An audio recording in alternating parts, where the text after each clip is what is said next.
I'm Professor Amy Shuen, and I'm here today to talk about the second chapter of my new book, Web 2.0, A Strategy Guide. The chapter's title is Networks Multiply Effects, and so that's what we're going to be talking about. Again, we're going to start off with asking what's new about Web 2.0. And what I think is new and what we need to start thinking about is how it changes business strategy. It goes from thinking incrementally about value added to thinking geometrically or exponentially. So a lot of network effects is being able to think exponentially. What we're discovering with Web 2.0 is that companies have learned to capitalize or to monetize this network effect and this exponential value in different ways. This diagram that we're going to look at shows the interesting and innovative business model path that companies like Google have followed. Let's take a look at the three charts that are listed on this page. The first one has Web 2.0 as an S-curve. It looks at the adoption of new technologies and of new services and shows that actually in an exponential world, a very, very small number, let's say 1 to 3% of uploaders or adopters can create a critical mass or tipping point that then triggers an exponential curve. So that's what we see in the first chart. The second chart is that part of the speed and rapidity of that adoption is caused by there not being a gap or chasm. Many of you have read the book by Geoffrey Moore called Crossing the Chasm, where he talks about the fact that many new technologies and services have a hard time moving from early adopters to the mainstream because of this chasm. Well, in Web 2.0, the fact that services are free and viral often closes the chasm. So that chasm doesn't exist between the early adopters and the mainstream. And much, much more quickly, new customers and acquisition of customers can take place. And so that's actually what the second chart says. What would happen if, in a world of Web 2.0 where there was no chasm, that there was very little barrier to adoption? Well, things would move very quickly into the mainstream, and your customer acquisition cost would drop substantially and very quickly. And over time, market share would be gathered not by getting the large part of a mass market, but by getting many, many new long tails, or small-sized niches that in the past were not available. So the third chart shows that customer acquisition cost is driven down as well as driven faster by social and peer pressure. So we now see between these three charts the whole sequence of events that make business in the Web 2 world quite different.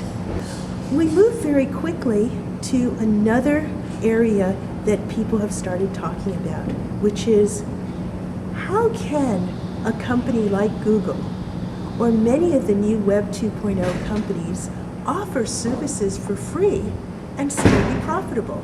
This is a big question. Well, it turns out that free customers are very valuable, but for a reason that we had not really looked at very closely before. It's because of a very different kind of network effect called cross-network effects that only happen in something that economists call two-sided markets, where there are two groups of customers.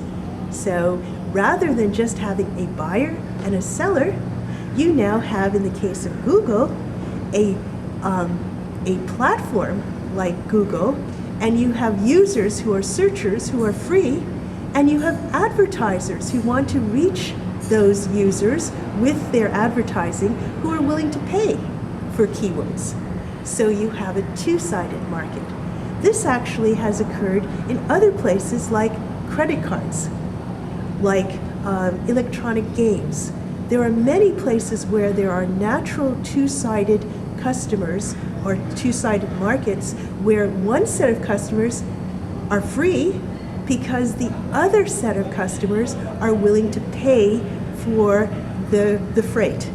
So they are actually sponsoring or having some value from paying to be a customer in that two-sided market, in that platform. Now, do all of these two-sided markets make a lot of money?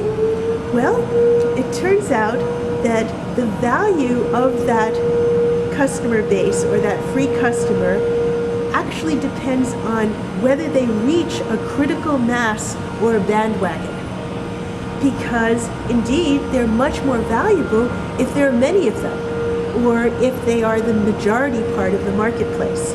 So of course it makes a lot more sense for an advertiser to want to pay for the free users and searchers of Google if Google is the dominant search engine in the space, not if it has a market share that is much lower than 50%. In my book, I use Google as an example of one of the new kinds of two-sided markets that economists talk about. These are the kind of markets that a free customer is actually quite valuable. So think about it. I guess most markets have a buyer and a seller, but not all markets have two kinds of customers. In Google's cases, you have a free customer, the user, the searcher, who gets to search for free, and whose freight is paid for by the advertiser who wants to reach that searcher through the keywords and is willing to pay per click for that keyword. So you end up with one set of customers who are actually subsidizing the other set of customers. So that's what a two-sided market is. We only know about this because it's a kind of cross-network effect where the size and the number of customers in each of those two-sided markets actually makes quite a difference. And why is that? Because you have to have a critical mass or a bandwagon of free customers before advertisers are interested. It's very much like an auction house. If you have an auction and you have too many buyers and not enough sellers, or too many sellers and not enough buyers, it doesn't work. So indeed, there has to be a critical mass or bandwagon of these free customers to make it worthwhile. In the case of Google, they also created a very interesting and little-known network effect called a demand-side economy. In other words, by not only asking people to pay for search, as in keywords, but also ranking ads so that only the top, the ads that got the most clicks or were the most popular could stay at the top, made a demand-side economy happen. In that particular case, advertisers are actually willing to pay more to be on the top spot, and then also willing to do more to make their advertisement more appealing so they get the most clicks. So you get a kind of compounding or multiplying network effect in that particular situation. What is the third thing that Google did that was quite innovative using network effects? Well, it actually figured out how to monetize the long tail of search results. Google ended up discovering how to monetize the long tail of search results. This was something that Excite's founder, Joe Kraus, wrote about in his blog. He realized that Excite knew how many people were clicking on the words, the keywords sex, MP3, and Britney Spears, but that 97% of the search results had less than, let's say, 1,000 clicks per day. Well, how do you monetize those clicks that get only a few in number every day? Google figured out how to monetize and to multiply those network effects. And so on this particular slide, we see the combination of all of those things happening in AdWords, Google search engine and algorithms, and AdSense. The last thing that I wanted to talk about was what we call tippy markets.